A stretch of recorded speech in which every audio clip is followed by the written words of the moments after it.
Good evening class. शुरू करते हैं हम लोग अपना आज का सेशन।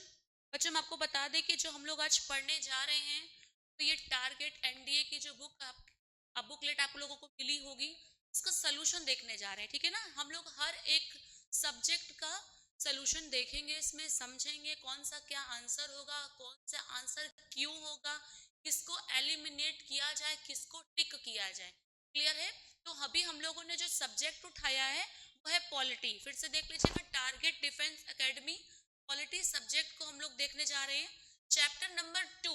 ठीक है, चैप्टर नंबर 1 का सोल्यूशन हम आपको दे चुके हैं, चैप्टर नंबर 2 को हम लोग देखने जा रहे हैं। बच्चों आप देखिए, क्वेश्चन नंबर 5 लिखा है, लेकिन इसमें क्वेश्चन नंबर 5 लिखा है, वैसे क्वेश्चन नंबर 1 को मानेंगे। ठीक है ना, इसको देखिएगा, who presented the objective resolution in the assembly. Hindi की अगर बात करें तो बेटा इसका मतलब ये होता है कि किसने संविधान में उद्देश्य प्रस्ताव को प्रस्तुत किया था। ठीक है बेटा, किसने संविधान में उद्देश्य प्रस्ताव को प्रस्तुत किया था और कब किया था। सबसे पहली बात तो हम आपको बता दें कि ये ऑब्जेक्टिव रेजोल्यूशन है क्या। ऑब्जेक्टिव रेजोल्यूशन का सीधा साधा मतलब ये है कि इस संविधान में उद्देश्य, इस संविधान को प्रस्तुत करने का उद्देश्य क्या है। क्लियर है, हम आखिर संविधान को प्रस्तुत कर रहे हैं, इसका क्या मोटिव है, इस संविधान के नहीं होने से कितना नुकसान है और इसको लागू करने का कितना फायदा मिलेगा, कितना लाभ मिलेगा हमारे देश को। ठीक है, तो आपको बता दें 13 दिसंबर 1946, 13 दिसंबर 1946 को इसे प्रस्तुत किया था मिस्टर जवाहरलाल नेहरू जी ने। ठीक है ना, जवाहरलाल नेहरू ने इसको प्रस्तुत किया था। किसने किया था? तो आंसर है जे एल नेहरू ने इसको प्रस्तुत किया था। किसने किया था? जे एल नेहरू ने। टिक लगाइएगा, सामने लिखा है जे एल नेहरू, राजेंद्र प्रसाद, लाला लाजपत रॉय और बाल गंगाधर तिलक। ठीक है ना। अच्छा, अगर बताए बच्चों, कभी कभी आप कंफ्यूज हो सकते हो कि इसमें तिलक क्यों नहीं है, या वो क्यों नहीं है, वो क्यों नहीं है। ठीक है, एलिमिनेट करने का एक बहुत अच्छा साधन ये भी होता है कि हमें अपने बाकी ऑप्शंस के बारे में भी पता होना चाहिए। आपको बता दें, बाल गंगाधर तिलक जी की जो डेथ है 1920 में हो गई। ठीक है, कब हो गई थी? पेन चेंज कर लेते हैं हम लोग। बाल गंगाधर तिलक जी की जो मृत्यु है ना बेटा, 1930 में हो गई थी। कौन सा उस समय आंदोलन चल रहा था? तो उस समय आंदोलन आपको याद होगा, असहयोग आंदोलन। 1920 में इनकी बेटा डेथ हो गई। क्लियर है? क्लियर है? लाला लाजपत रॉय जी को आपको याद होगा, जब साइमन कमीशन भारत आया था तो 1928 में इनकी मृत्यु हो गई थी, है ना, दिसंबर वाले महीने में 1928 को इनकी डेथ हो गई। तो मतलब क्या है कि ये दो ऑप्शन तो तुरंत एलिमिनेट हो जाएंगे। क्लियर, ये दो ऑप्शन तो तुरंत एलिमिनेट हो जाएंगे। अब बचा कौन सा? जवाहरलाल नेहरू और राजेंद्र प्रसाद। राइट आंसर क्या होगा? जवाहरलाल नेहरू जी ने प्रस्तुत किया था उद्देश्य प्रस्ताव। ठीक है, चलिए अगला क्वेश्चन देख लेते हैं। Seat in the constituent Assembly was allotted on the basis of. जल्दी से देखेंगे, कहा जा रहा है कि संविधान सभा में जो सीटें हैं वो किस बेस पर अलॉट किया गया था। एरिया के बेस पर, पॉपुलेशन के बेस पर, revenue collection of the area के बेस पर, या इनमें से कोई नहीं। जल्दी से बताइएगा, किस आधार पे कॉन्स्टिट्यूएंट असेंबली की सीटों को बेस किया गया था। जो है वो आंसर होगा पॉपुलेशन, जनसंख्या के आधार पर बेटा निर्वाचन की सीटें बनाई गई थी। यानी कि जो पहली संविधान सभा थी वहां पे जनसंख्या के आधार पर, ठीक है ना, जनसंख्या के आधार पर उनको बेस किया गया था। एरिया की तो कोई बात ही नहीं हो रही थी। रेवेन्यू कलेक्शन ऐसा तो कुछ नहीं होगा, अभी भी नया देश आजाद हुआ था। जब देश नया नया आजाद हुआ है तो किस बेस पे वो रेवेन्यू की बात करेंगे। आंसर क्या होगा? जनसंख्या के आधार पर। ठीक है ना, सही जवाब क्या होगा? जनसंख्या के आधार पर। जल्दी से लगाएंगे आंसर। चलिए अगला क्वेश्चन देख लेते हैं बेटा, क्या है क्वेश्चन? ये क्वेश्चन नंबर 6, ध्यान से पढ़िएगा। विच of the following statement, which of the following statement is incorrect about the constituent assembly. Constituent assembly, पहली बात हम लोग देख लेते हैं इसमें हो क्या सकता है।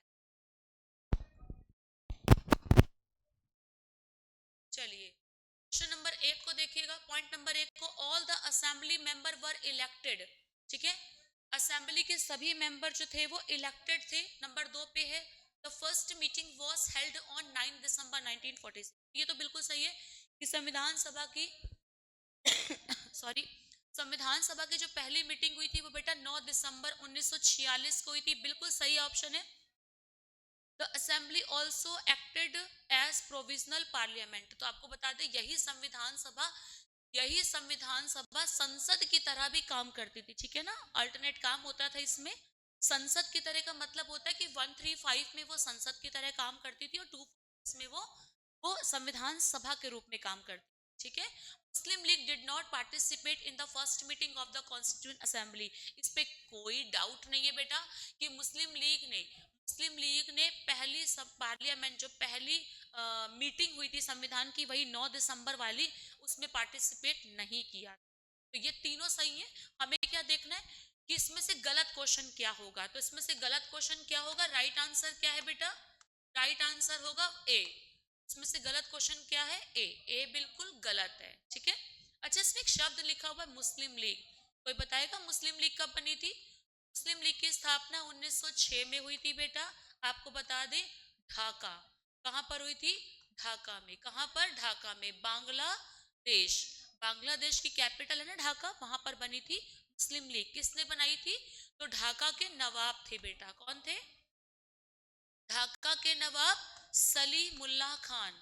ढाका के नवाब सलीमुल्लाह खान और आगा खान। ढाका के नवाब सलीमुल्लाह खान और आगा खान ने इसकी स्थापना की, ठीक है ना, ठीक है। चलिए आगे बढ़ते हैं, ध्यान से देखेंगे, नोट करेंगे इसको, आगे बढ़ जाते हैं। अगला क्वेश्चन, ठीक है। Provincial constitution meeting were headed by, जरा ध्यान से देखिएगा, इस मीटिंग को किसने हेल्ड किया था? क्वेश्चन नंबर 12, एकता का सूत्रधार भी कहते हैं इनको। एकता का सूत्रधार बताइए भाई, हिंदुस्तान की 562 रियासतों को एक करने वाले कौन थे? वो सरदार वल्लभ भाई पटेल। तो देखिएगा, सरदार वल्लभ भाई पटेल। तो बेटा सरदार वल्लभ भाई पटेल जो थे वो प्रोविशनल, यानी कि बेटा जो प्रांतीय कमेटी का गठन किया गया था उसके अध्यक्ष कौन बनाए गए थे? वल्लभ भाई पटेल जी को बनाया गया था, ठीक है। बेटा आपको बता दें इनका कंट्रीब्यूशन कोई छोटा मोटा नहीं था। 562 रियासतों को, 562 रियासतों में से केवल 3 रियासतें तुम छोड़ दो तो 559 रियासतों को बेटा भारत में मिला लिया था, भारत में सम्मिलित किया था, ठीक है ना। भारत में सम्मिलित किसने किया था? सरदार वल्लभ भाई पटेल ने। अच्छा, ये 3 रियासतें हम लोगों ने कौन सी छोड़ी हैं?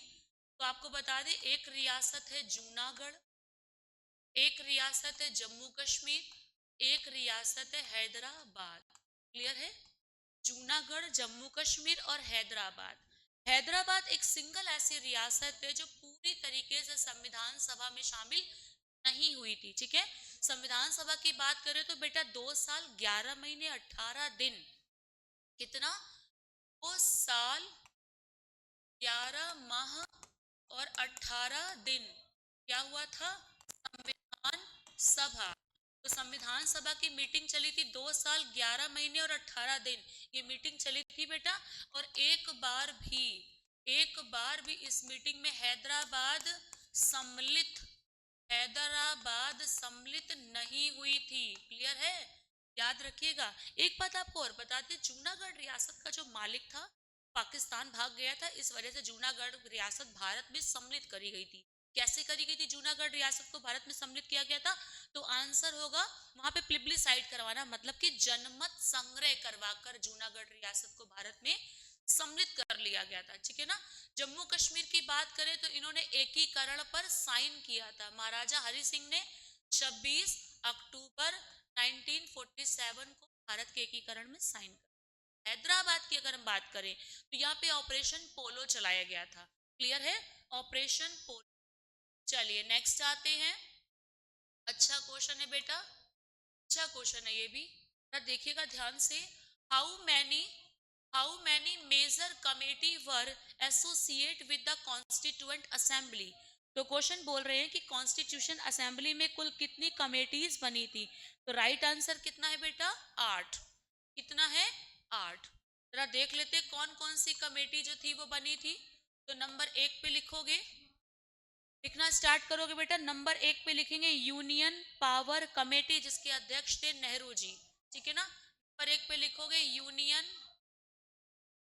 Power committee, union power committee जिसके अध्यक्ष होंगे मिस्टर जे एल नेहरू है, mister J L Nehru, mister J L Nehru. फटाफट लिखिएगा, 8 कमेटियों के नाम लिखेंगे, union power committee J L Nehru. Number 2 पे लिखेंगे rules of procedure, rules of procedure, इसका अध्यक्ष होंगे राजेंद्र प्रसाद।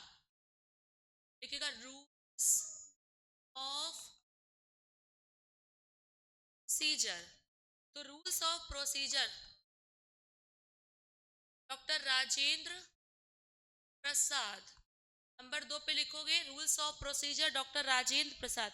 नंबर 3 पे चलेगा प्रांतीय संवैधानिक समिति पटेल, प्रांतीय प्रांतीय संवैधानिक प्रांतीय संवैधानिक समिति पटेल, सरदार वल्लभ भाई पटेल, सरदार वल्लभ भाई पटेल। ठीक है ना, नंबर 4 पे चलेगा स्ट्रीटिंग समिति राजेंद्र प्रसाद चलेगा, नंबर 4 पे चलेगा स्ट्रीटिंग कमेटी डॉक्टर राजेंद्र प्रसाद। ठीक है ना, 8 कमेटी पर चर्चा करेंगे बेटा हम लोग, 8 कमेटी पर डॉक्टर राजेंद्र प्रसाद। नंबर 5 पे लिख लीजिएगा draft committee doctor Bhimrao Ambedkar, draft committee पर आ जाइएगा doctor Bhimrao Ambedkar.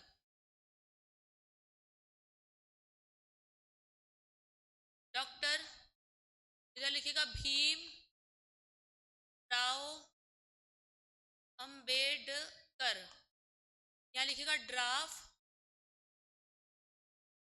Committee doctor Bhimrao Ambedkar draft committee.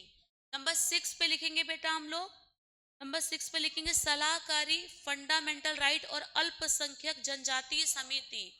ठीक है ना, नंबर 3 पे लिखेंगे अल्पसंख्यक फंडामेंटल राइट।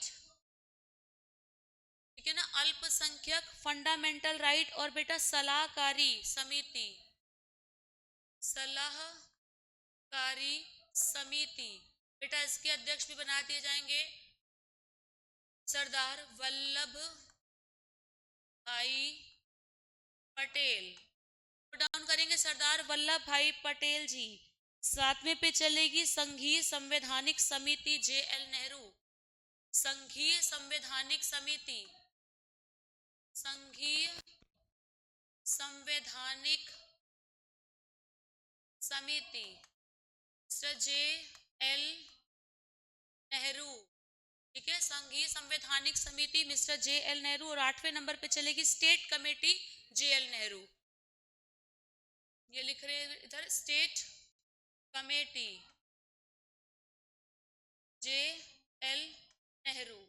ठीक है ना, फटाफट आगे बढ़ते हैं, लिखेंगे नेक्स्ट, देखेंगे क्या लिखा हुआ, which of the committee of the constituent Assembly was headed by Sardar Vallabh Bhai Patel. अभी थोड़ी देर पहले आप लोगों ने पढ़ा, जरा दिमाग लगाइए, क्या होनी चाहिए ये कमेटी, कौन सी होनी चाहिए, बताइए भाई। क्वेश्चन नंबर 13 का आंसर आप ही लोग दीजिएगा, मैं ना दूंगी। अभी थोड़ी देर पहले ही तो पढ़ा है, advisory committee on fundamental rights minority and tribal excluded areas. सही आंसर क्या होगा,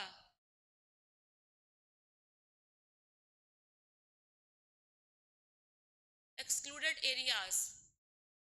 नेक्स्ट देखेंगे क्वेश्चन नंबर क्या है ये, देखिए बेटा, who was appointed as the constitutional adviser of the constituent assembly. Sorry, बहुत ध्यान से देखेंगे भाई, संवैधानिक सभा के सलाहकार कौन थे बेटा, तो संवैधानिक सभा के सलाहकार कौन थे हमें पता होना चाहिए, मिस्टर बी एन राव।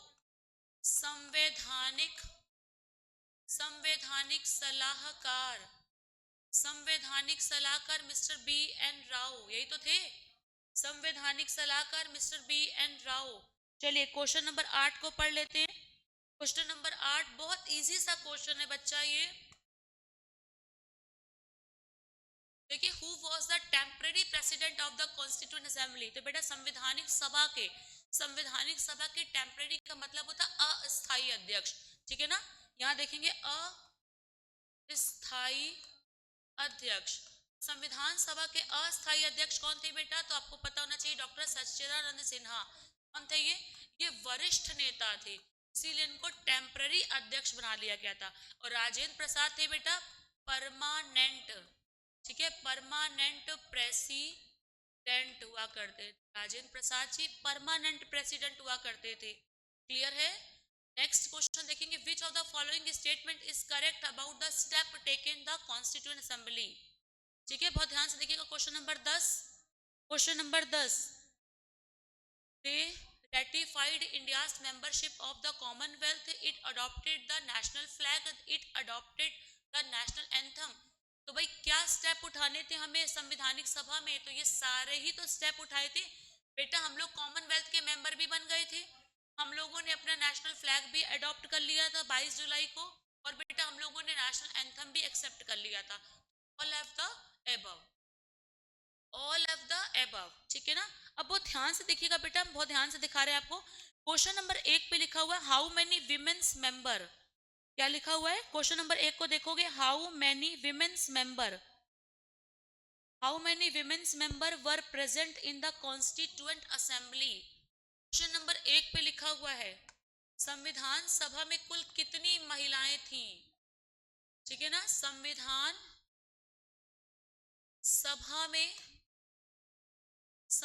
सभा में कुल कितनी महिलाएं थी। How many members, how many women's member in constitution assembly. बताइए बच्चों, क्वेश्चन क्या है कि संविधान सभा में कुल कितनी महिलाएं शामिल थी। तो जवाब आपको ऑप्शन में मिलेगा 15, 12, 13 और 14। तो सही जवाब कितना है, आंसर है 15, ठीक है। क्वेश्चन नंबर 1 था, आंसर कितना था इसका 15। चलिए उन सबके नाम लिख लेते हैं। अम्मू स्वामीनाथन, लिखिएगा अम्मू स्वामीनाथन, फटाफट लिखिएगा, इसीलिए मैंने इस क्वेश्चन को जो है खुद से पढ़ाना बेहतर समझा था। अम्मू स्वामीनाथन, एनी मस्करीन, एनी मस्करीन, एनी मस्करीन, अम्मू स्वामीनाथन। नंबर 2 पे लिखी हुई है एनी मस्करीन। नंबर 3 पे लिखा बेगम एजाज रसूल, बेगम एजाज रसूल, बेगम एजाज रसूल। नंबर 4 पे देख लीजिएगा दक्षिणायनी वेला यूथन, दक्षिणायनी वेला यूथन, दक्षिण से नाम याद रखिएगा दक्षिणायनी वेला यूथन, ठीक है ना। चौथी नंबर पे हो गई हैं। 5वें नंबर पे दुर्गाबाई देशमुख और 6ठे नंबर पे हंसा मेहता। दुर्गाबाई देशमुख, दुर्गाबाई देशमुख, फिर है हंसा मेहता जी, हंसा मेहता जी। 6 हो गई महिलाएं हमारे पास में। फिर 7वीं है कमला चौधरी और 8वीं है लीला रॉय, ठीक है, कमला चौधरी और फिर है लीला रॉय जी, लीला रॉय जी। इसके बाद करेंगे मालती चौधरी और पूर्णिमा बनर्जी, ठीक है, मालती चौधरी एंड पूर्णिमा बैनर्जी, ठीक है, एंड पूर्णिमा बैनर्जी। फिर आएंगे राजकुमारी अमृत कौर, मोस्ट इंपॉर्टेंट रहती है ये, राज राज राजकुमारी अमृत कौर, लिखेंगे राजकुमारी अमृत कौर और फिर है रेणुका रे। नेक्स्ट होंगी, इधर लिख देते हैं रेणुका रेणुका रे, 1 2 3 4 5 6 7 8 9 10 11 12, ठीक है, रेणुका रे। फिर 13वें नंबर पे चलेंगी सरोजनी नायडू, ठीक है, सरोजिनी नायडू। मैंने आपको कहा 15 महिलाएं, मैं आपको 13 ही लिखवाती हूँ ताकि 2 महिलाएं, आप मुझे कमेंट बॉक्स में लिख के बताएंगे कि लेफ्ट जो 2 बची है वो कौन सी महिलाएं हैं, ठीक है, कौन सी महिलाएं जो 2 बची हुई हैं। क्वेश्चन नंबर 2 मेरा है कि constituent assembly created the constitution in how much time, संविधान को बनने में कुल कितना समय लगा था। क्वेश्चन नंबर 2 पे जाएंगे, क्वेश्चन नंबर 2 को जाएंगे बेटा, संविधान बनने में, संविधान बनने में कुल कितना समय लगा। ध्यान से देखिएगा, संविधान बनने में कुल कितना समय लगा था, तो बेटा आंसर है 2 साल 11 महीने 18 दिन। क्लियर है, टोटल कितना समय लगा था, तो 2 साल 11 महीने 18 दिन लगे थे। क्लियर है, चलिए नोट डाउन करेंगे। क्वेश्चन नंबर 3 पे नजर अपनी डालेंगे। क्वेश्चन नंबर 3 क्या कहता है, what was the total strength of the constituent assembly. बताइए भाई, what was the total strength of constituent assembly, संविधान सभा के लिए, संविधान सभा के लिए कुल सदस्य, बेटा संविधान सभा के लिए कुल सदस्य 389 चुने गए थे, याद आ रहा है, चुने गए थे। किसने चुने थे, तो आपको याद होगा कैबिनेट मिशन ने चुने थे ना। संविधान सभा के लिए कुल कितने लोग चुने गए थे, तो आंसर है कैबिनेट मिशन द्वारा चुने गए थे 389 लोग। इनमें से 292 लोग चुने गए थे बेटा ब्रिटिश भारत से, 292 लोग चुने गए थे ब्रिटिश भारत से, याद आ रहा है, 92 लोग चुने गए थे, यानी कि 292 लोग चुने गए थे ब्रिटिश भारत से।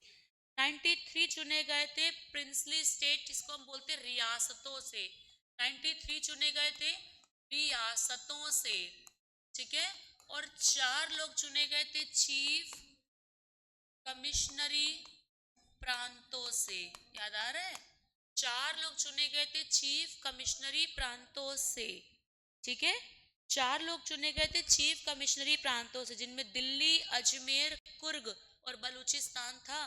कौन कौन से थे क्षेत्र थे ये, एक था दिल्ली, अजमेर, फिर है कुर्ग और बलूचिस्तान, और बलूचिस्तान था बेटा, ठीक है।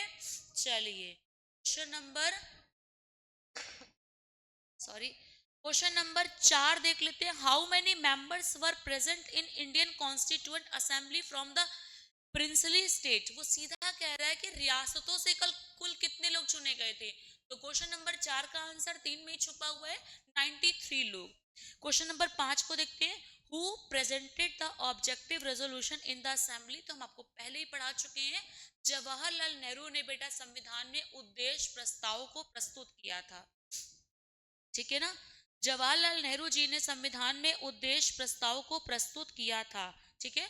17 नंबर पे ध्यान दीजिएगा, ड्राफ्टिंग कमेटी, क्वेश्चन नंबर 17 पे ध्यान दीजिएगा, ड्राफ्टिंग, ड्राफ्टिंग कमेटी यानी कि प्रारूप समिति, प्रारूप समिति में कुल कितने मेंबर थे बेटा, तो 7 मेंबर थे। क्लियर है, कितने मेंबर थे, तो 7 मेंबर थे। नंबर 1 पर है अंबेडकर जी, जो कि इस कमेटी के कौन है, चेयरमैन है ये, ठीक है ना। फटाफट लिखिएगा, there are 7 members in draft committee. Top पर रहेंगे अंबेडकर जी, फिर आएंगे N Gopalaswami Ayyangar, N पाला स्वामी आयंगर। तीसरे पे चलेंगे अल्लादी, अल्लादी कृष्णा स्वामी अय्यर, अल्लादी कृष्णा स्वामी अय्यर। चौथे पे चलेंगे मिस्टर के एम मुंशी। कौन है? मिस्टर के एम मुंशी। फटाफट नोट डाउन करते रहेंगे, मिस्टर के एम मुंशी। उसके बाद चलेंगे सैयद मोहम्मद सादुल्ला। सैयद मोहम्मद सादुल्ला। सैयद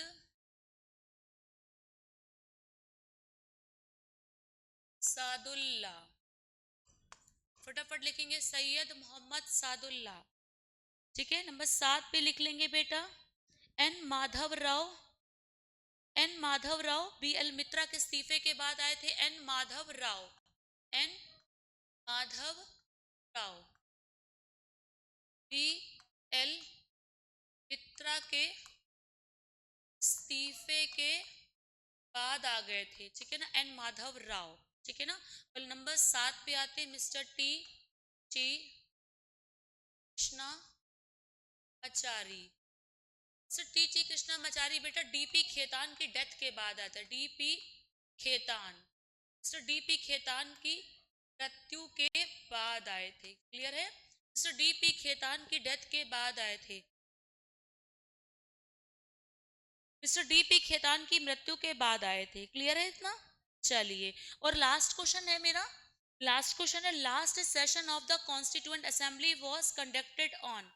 तो आपको बता दें संविधान सभा की आखिरी मीटिंग कब हुई थी। 20वां क्वेश्चन आप ध्यान से देखिएगा। संविधान संविधान सभा की लास्ट मीटिंग कब हुई थी? अंतिम मीटिंग कब हुई थी? अंतिम बैठक कब हुई थी? बहुत अच्छा क्वेश्चन है ये।